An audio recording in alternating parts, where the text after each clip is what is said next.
And when tribulation or persecution comes, it arises on account of the word. Immediately, what happened to him? He falls away. So now God tells us about another ground. He called it a rocky ground.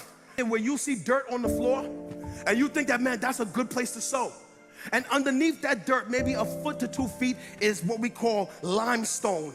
And so if you planted something on that kind of soil, it would go down in there really quick. But as the roots was going down, it would hit the limestone and not go no further. And then on top, the plant would spring up. But then as soon as the sun came up, the sun is a metaphor for heat, persecution.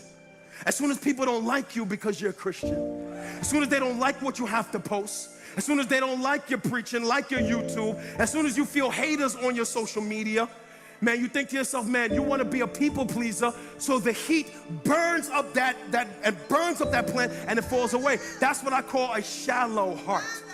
This is the person, they hear the gospel and they say, oh, let's ask Jesus into your heart.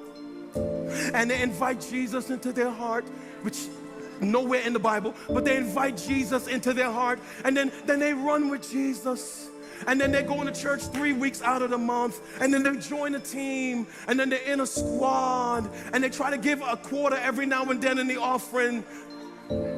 And then they're hanging out with you, and then they're in your row, and they're going to all the church functions, and they cool for a week, 2 months, maybe even 3 or 4 years. They're hanging out for a while, and they look to be a believer, and we think they're a Christian, and we're calling them our sister, and we're calling them our brother. We don't wait to see the evidence of grace.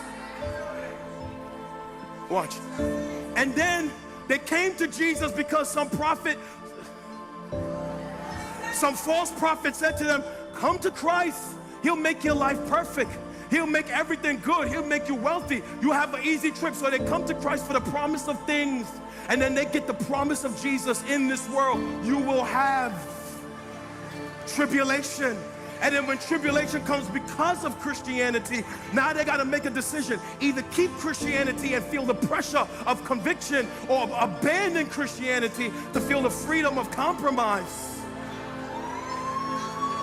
Because what trouble does, trouble confirms real believers and it exposes fake believers.